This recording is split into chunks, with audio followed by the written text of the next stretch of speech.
All right, so one more time, let me give a warm welcome to Mr. John Felix of Felix Home Inspections. John and I have known each other for a good 4 or 5 years now.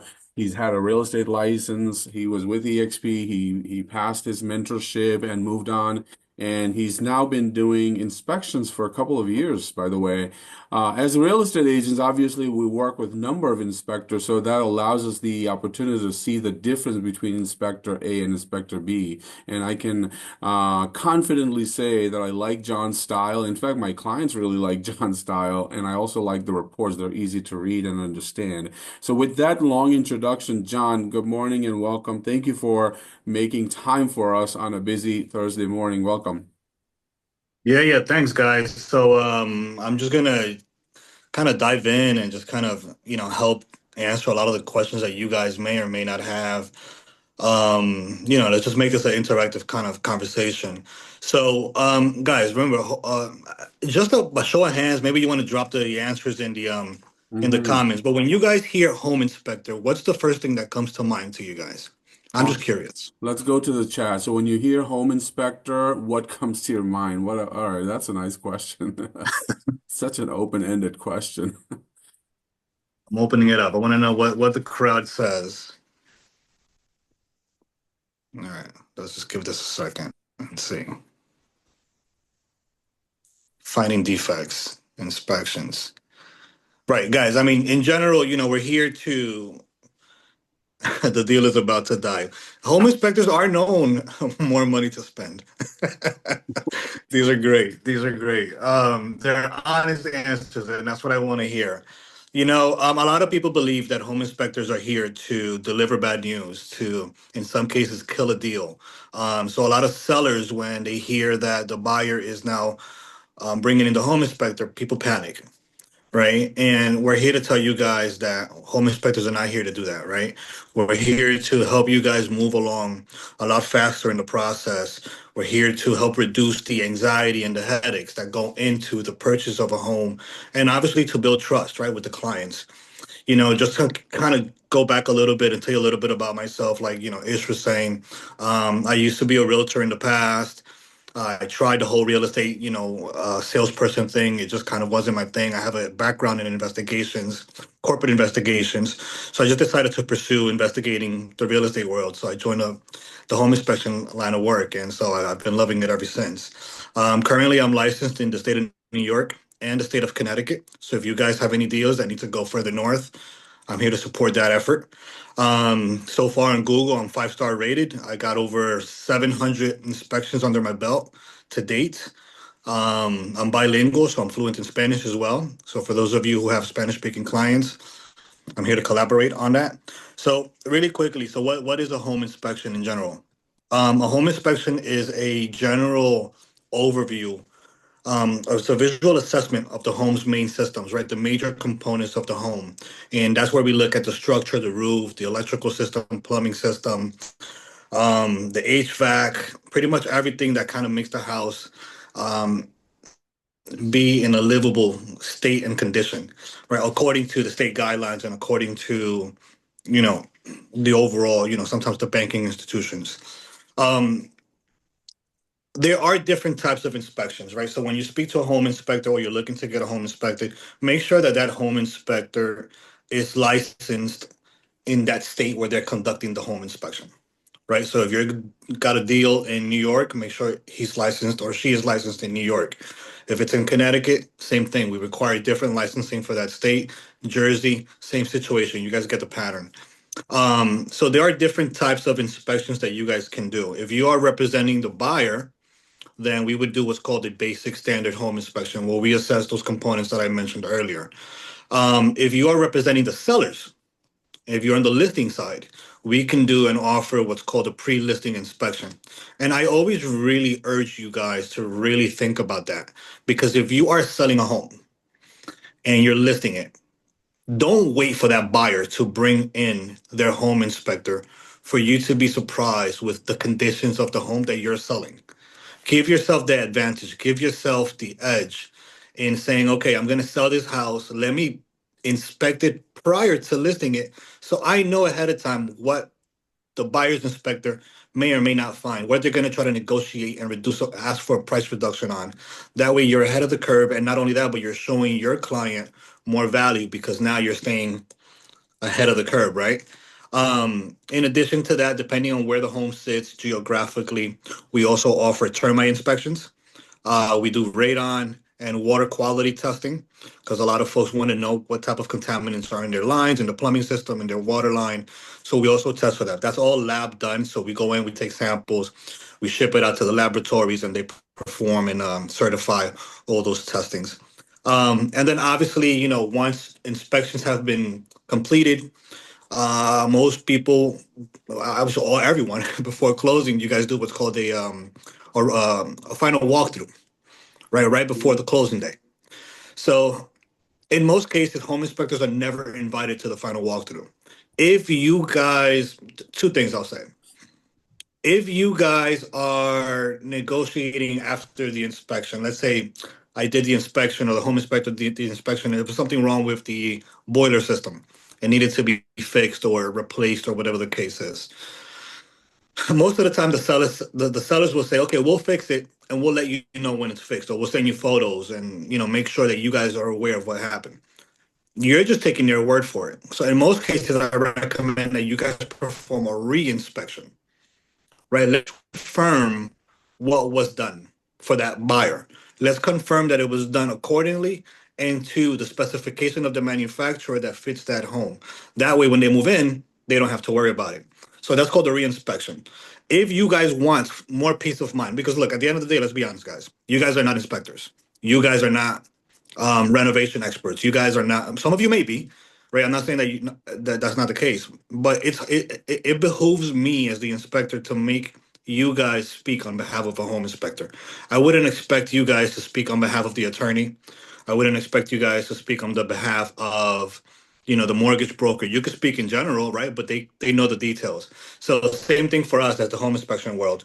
I'm here to be your resource, right? So if there's anything inspection related, I'll be more than happy to jump on a call and kind of explain it to them. That way you don't have to take the onus of having to explain, from a report what that inspector meant by identifying something on a finding. At the end of the day, we're not here to kill the deal. The surprises that we find contribute towards that, right? And so, we don't carry mold in our pocket, and we definitely don't put it up on the wall. So, Um, John, if I can, any questions so far? yeah. Anybody have any Yeah. questions? Surprises. Talking about surprises. So, what are the most common three things that a house you find? What are the most common three issues in terms of physical inspection of the property? What are three things that you run into over and over again? So things that I run into a lot, as funny as this may sound, is sometimes the electrical systems are not done correctly, and so you'll hear home inspectors say a lot GFCI, GFCI. I don't know if you guys ever heard of what a GFCI outlet is. It's those outlets that you see in the walls. Typically, you see them in bathrooms and kitchens that have that red or white button on it that says reset. Hmm. That's called GFCI, ground fault circuit interrupter. And typically, as home inspectors in general, and by electrical code itself, we want to see GFCI outlets in five areas, right? Kitchens, bathrooms, laundry area, your garage, and any outlet on the exterior of the home. All right. If we don't see one there, then that's considered a safety concern for an electrical hazard, right? So that's a common finding. Another common finding is when you guys go to the basement and you smell that musty smell. Hmm. That's a common finding, which I'll talk about a little later also. And then a lot of stains on ceilings and walls, right? That's another common finding. But all that has a cursor, right? All those things, as you see them, they mean something bigger. And so, that's a good segue for me, Ish, to kind of go into my next segment. And it's like when you guys are looking at houses, when you guys are showing homes, what are good things for you guys to look at? What good things are there for you to look for? And I think one of the things that you can look for that's easy is if you go to a house and you see a sloped floor, Okay, if the house is leaning in a direction and you think if you put a marble on the floor and it's going to roll away, that's something that you should look out for. Take a picture, send me a text, John. What am I really looking at? What's going on? It's usually an indication of something bigger that's going on in the house, right? Structurally. It could be something simple. It could be that, with today's time, everybody loves an open concept. So if you go to the second floor and that floor is sloping, maybe they opened up the wrong wall, Mm. and that can mean that can have serious implications to the house. Because if you open up a load bearing wall, the house now, instead of being straight, is going to sink a little bit, right? And that could be a little scary. So understanding that concept is really important. If you guys go into a house and you're looking around and you're like, wow, this house is beautiful, but you start seeing fresh paint in odd places in the walls and the ceilings, that's something that you guys can look out for. That means that something was there and they just wanted to paint over that one particular spot. Now, what was it? Was it a water stain? Was it a hole that was there and they needed to fix it? So these are just quick signs for you to pick up. And obviously, if you go into a basement and you get that musty smell, that's usually an indication that there's water infiltration into the basement or a really high concentration of moisture in the air and humidity, and that's something that typically means there's something else going on. And then obviously, if you see rust or corrosion anywhere around the main components, if you look at the boiler or the water heater or the electrical panel, if it's exposed and you see rust, that also is another indication that something bigger is at play. Um, Obviously, there are other things that I can be calling out here, but that would just require you to have tools and a better understanding of certain systems. But I think just in general, and by show of hand, just so we don't go back to the chats, have you guys ever seen anything like that? Sloping floors, All the fresh paint time. anywhere? All the Yeah, all the time. time, right? And then the crazy thing is that the buyers always ask you, like, hey, what's that? And sometimes it's hard to answer that because we really don't know sometimes. So we try to come up with the best answer that's kind of designed to keep them at ease, right? Because sometimes we're working with clients for a week, sometimes we're talking to a client for months, to get them to that accepted offer.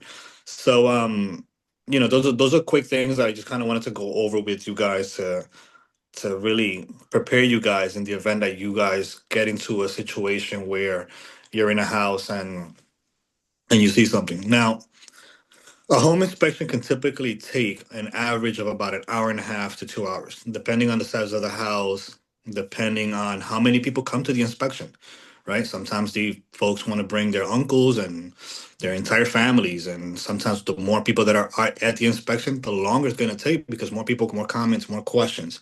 And I always welcome it. I welcome the dad, I welcome the uncle with open arms. I got extra flashlights, I got extra measuring tapes for them because think about this, and a lot of home inspectors don't like it because it takes away time from them. But the reason I like it is because they chose to bring that uncle, they chose to bring that dad into the inspection. And so that's their confidant, right? That's the person that's going to bring them comfort because they don't know what they're looking at. Yes, they're trusting me, the home inspector, but this is the person that's going to tell them, hey, that home inspector knows or doesn't know what he's doing. Hmm. So I welcome these folks into the process and I include them in the process because at the end of the day, like I said earlier, I'm there to bring the anxiety down, right? So understanding that this is a big purchase, a big transaction, and having been on the selling side before in my previous years, I kind of gathered that understanding. And so the more comfortable everyone is during the inspection, the better it is after the inspection because now you guys are just going to coast. It's just let's get to the application, let's get to the attorneys, and let's move this transaction forward, right? After the physical inspection is completed and we're done, we had a great time, we laughed a lot, we learned a lot, we understand what's good and what's bad with the house. I get back to my office and I generate a report. Now all my reports are digital. Those days of me giving you a 300-page report are gone. So now it's all digital. You get to scroll, you get to download it as a PDF, and then you can share that.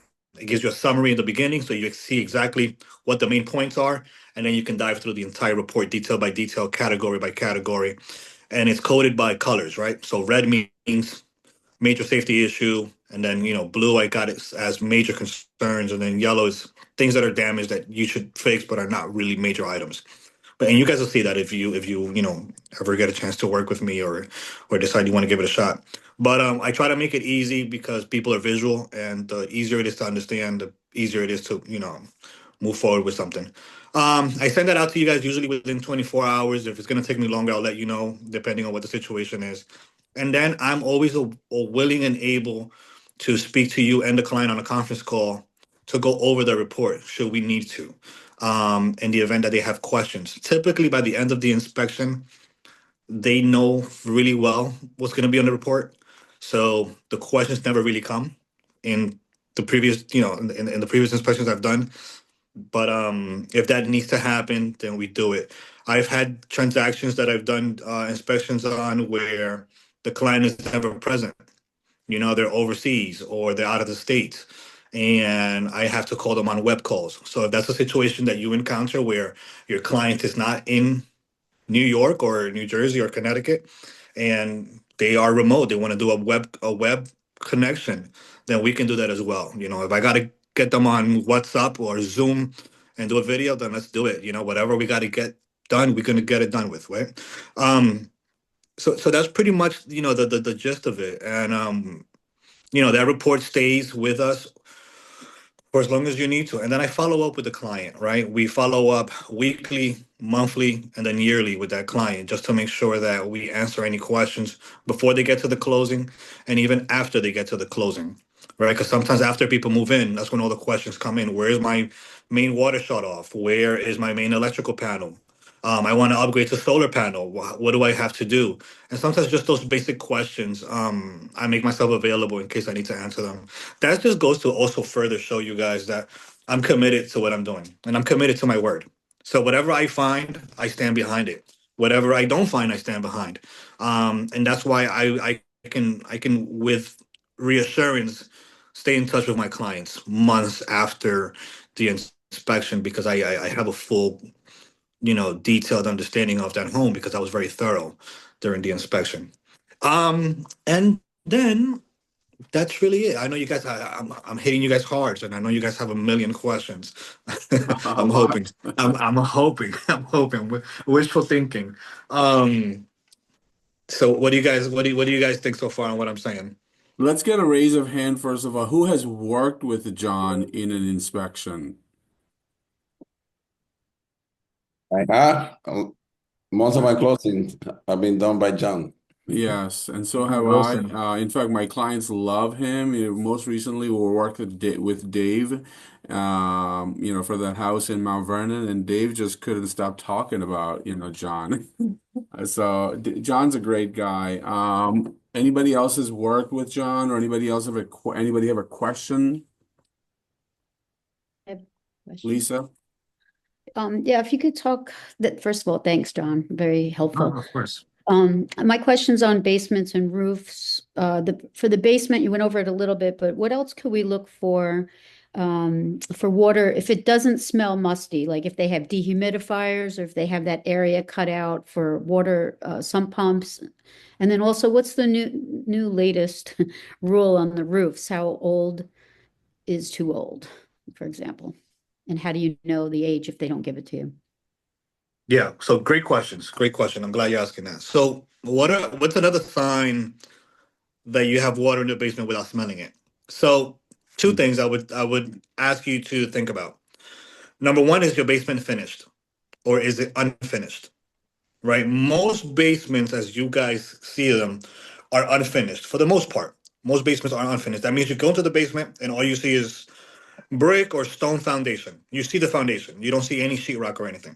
If that is the case, and you do see that, and you don't get that smell, look at the walls and look towards the bottom. If you see a white powdery substance, like the it looks like someone threw baby powder on the wall. Okay, if you see that consistently throughout the basement, that's called efflorescence. Typically, what happens is, as you guys may know, concrete is porous, so it maintains a level of moisture. But if there was water in that basement, as water dries, particularly natural water, maybe from a sump pump or something, as it dries, it leaves behind a salt deposit. And that's that white stuff I'm talking about, that efflorescence. That's the fastest indicator for you guys to say, okay, something happened here. Something's going on. Because if that water line is consistent throughout, that efflorescence, I've got the screen then share. right. I'm sorry? I've got the screen share to share images to match what you're saying. The Okay. efflorescence. Oh, you're going to put that up as well? It's That's on the cool. screen share now, yeah. Awesome. So if you see the efflorescence, that's usually an indication that there was water in the basement. The question now is, because I can tell you, look, listen, it's easy as a home inspector for me to say, oh, look, efflorescence. Oh, look, a damaged GFCI. Oh, look, a damaged roof.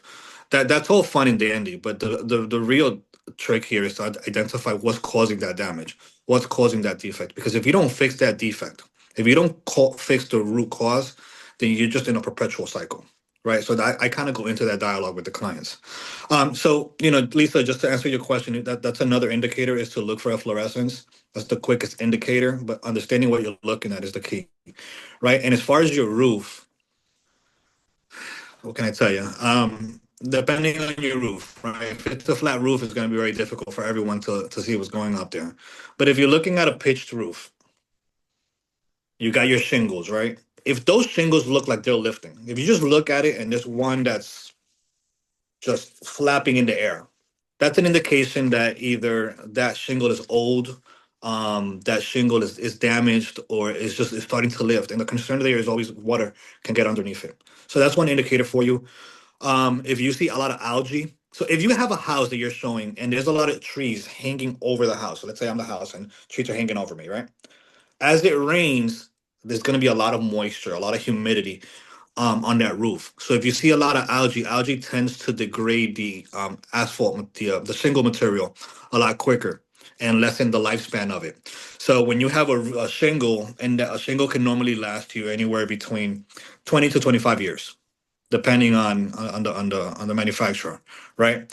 But if I have a tree hanging over my house, number one, my gutters are going to be clogged, so my drainage is going to suck, right? And then number two, my roofing material is not going to last 20 to 25 years. It's going to last 15 years because now all that algae is degrading the material. So it's not going to perform at its peak, at its best. So that's something to look for. You have contractors that say, oh, I can power wash that.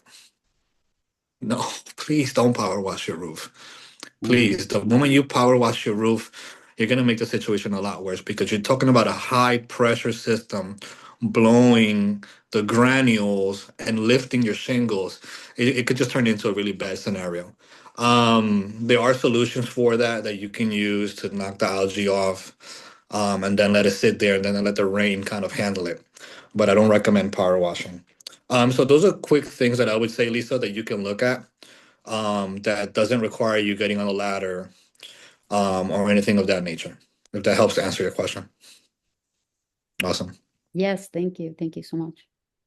Awesome. Do you as a home inspector also provide price quotes in terms of what this problem is going to cost the new homeowner? Oh yeah, everything costs $20,000 ish. Everything costs $20,000.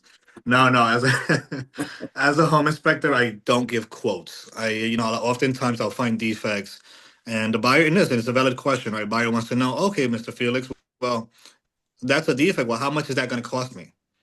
And one thing I don't accustom myself is to give prices, is to give quotes for a multitude of reasons, right? I'm not a contractor. Um, I don't know what the common hourly rates are for labor. Secondly, I don't know what the material is going to cost. I don't know what kind of material you're looking to replace that item with.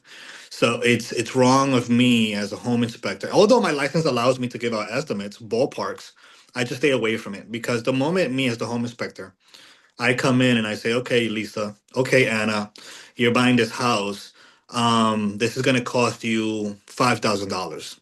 Then over here, Carlos, we're looking at this, and Carlos, this is going to cost you $3,000.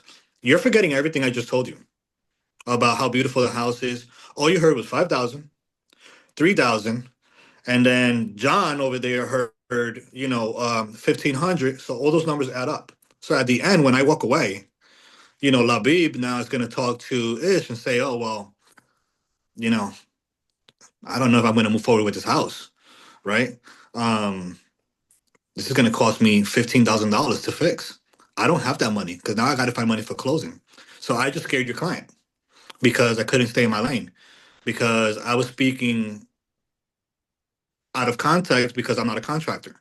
Same way I cannot give you legal advice.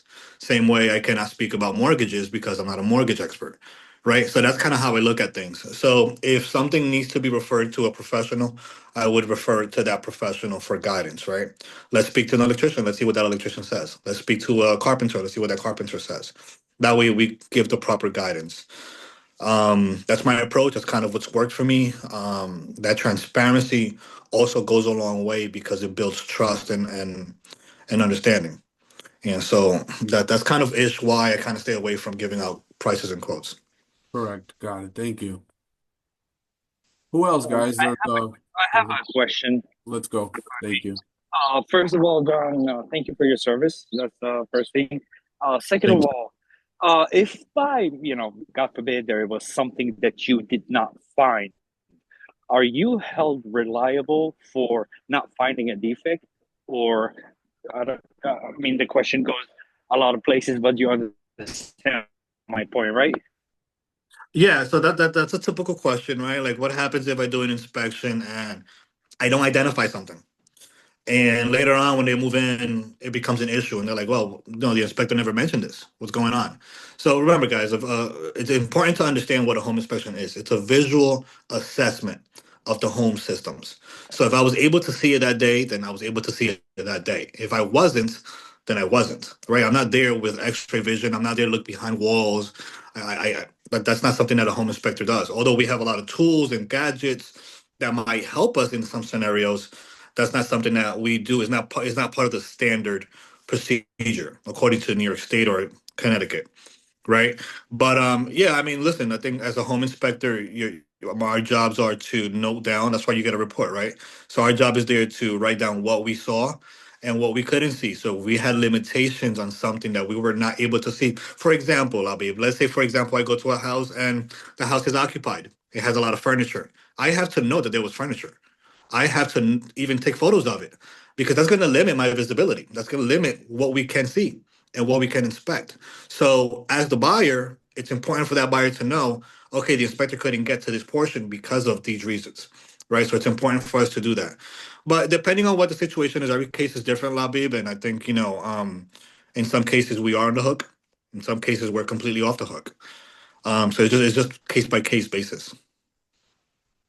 Unless you have a specific scenario that you want to reference. Very I good. think you're on mute. Honestly, it just my friend just bought a house a few months ago, and long story short, he was fixing up a garden, and you're right. There's something that, as you said, it's not visual, and they found that a tree, the roots of the tree started going like into the foundation of the house from outside. So of course, as you just said, that's something that you cannot see, so you're not held accountable for it per se. Yeah, and in those cases too, if the roots work, that's something that we look at, right? How the proximity of the tree to the foundation, how close is it? That's number one. And number two, if I go into that basement and that basement is finished, again, I'm landlocked. There's not much I can do because there's walls up, there's covering, there's walls and insulation that is covering that foundation. So it's really hard to assess. And then it's on the ground, so it doesn't really help. Right. But we try our best to kind of mitigate and see what we can and cannot do at that moment. But that's unfortunate when that happens. Thank you. Yeah. No, So question. Okay. go ahead, Wilson. I got you. Would you recommend? Sometimes you go and see property with your client. You see the property is in a good condition, and you try to get your offer accepted. It might be like an idea to waive the inspection. What you recommend in that case? Waive inspection or go for it? Yeah, listen, transactions move fast, right? Everything inventory is low. You got multiple offers on the table. I need this inspection either right away or we're gonna waive it. We're gonna waive it because it looks good, right? Then that's a common thing. Look, guys, I'm gonna be really straightforward with you guys. Do not waive an inspection. Don't. It's not worth it. To save what, 500-600 bucks on an inspection, not worth it. Because the cost of that repair, that thing that you didn't know about, is gonna be thousands of dollars. Right? To waive an inspection because you guys were trying to rush a process, that's unfair to the buyer. Why? Because a bad structure, a bad roof, bad windows, that you're talking about thousands of dollars. And who do you think they're going to get upset with? Not me, 'cause I wasn't there. They're going to get mad at you. You're the first one to get the phone call, right? You made me rush through this house, and now I have this issue. Usually the realtor is the first person that gets the phone call, then the attorney, right? As to why. That's why I always say, guys, let's if you can, right? And listen, I get it. Sometimes the transaction has to move, Wilson, and sometimes that's the best scenario. Or sometimes the best scenario is, okay, we don't have time to wait for an inspection, but let's do one for information only. Right. So if you can get into contract right away because time is of essence, then yeah, you got to do what you got to do. I get it. Listen, you got to represent your client and you guys got to move forward if they really love it.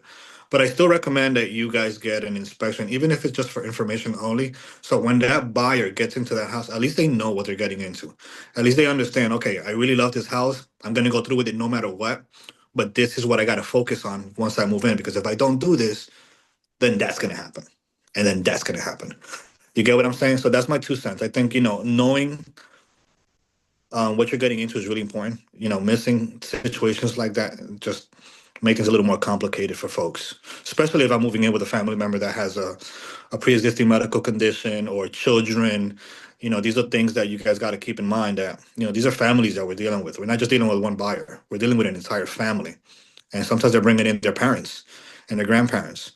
So, understanding the condition of the home, if there's a draft coming through a window, if the door's going to fall off, if there's mold in the basement, these are really things that, I recommend that strongly. And not just because I'm trying to sell myself, because I don't have to be the inspector, but just as people, we should know, right? You're not going to buy a used car from the Facebook marketplace and just start driving it and be happy. No, you're going to take it to a mechanic and get it checked out, right?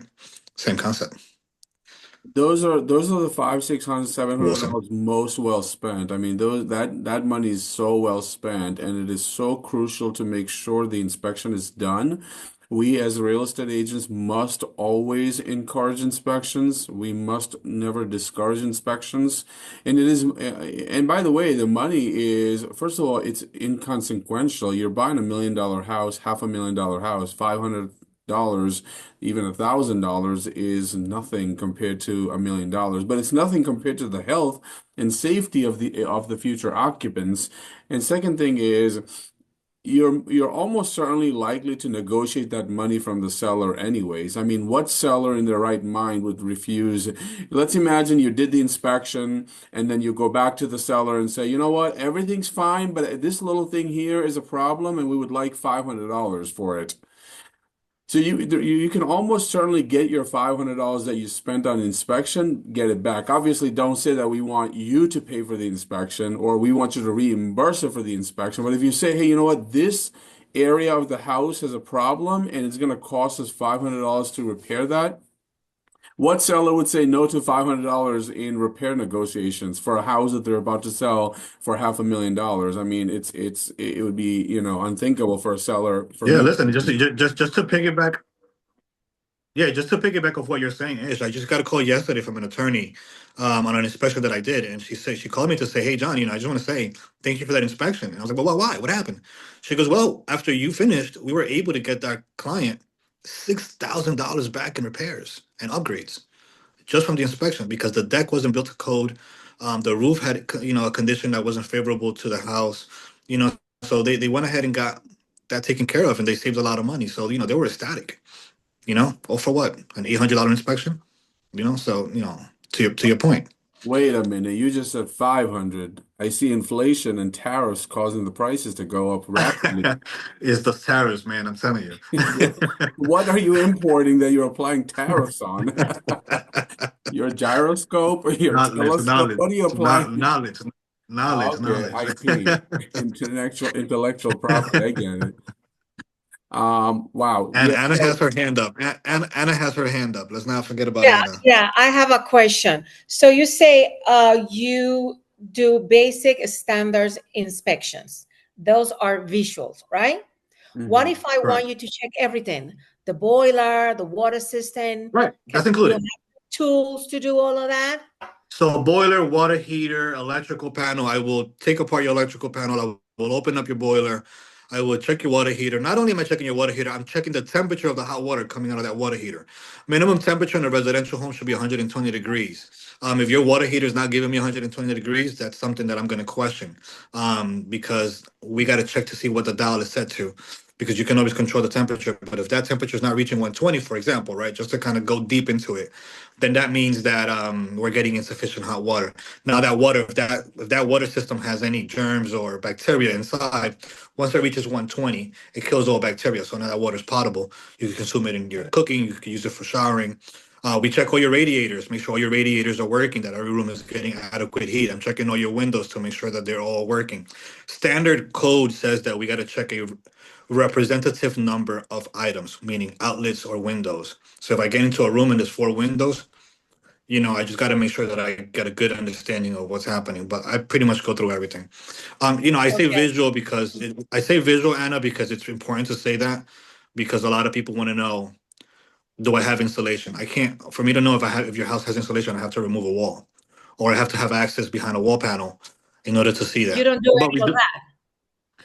We no, we can't take walls apart, right? But we do have equipment that, for I example, we said have I want a deeper inspection. Will you do something like that or not?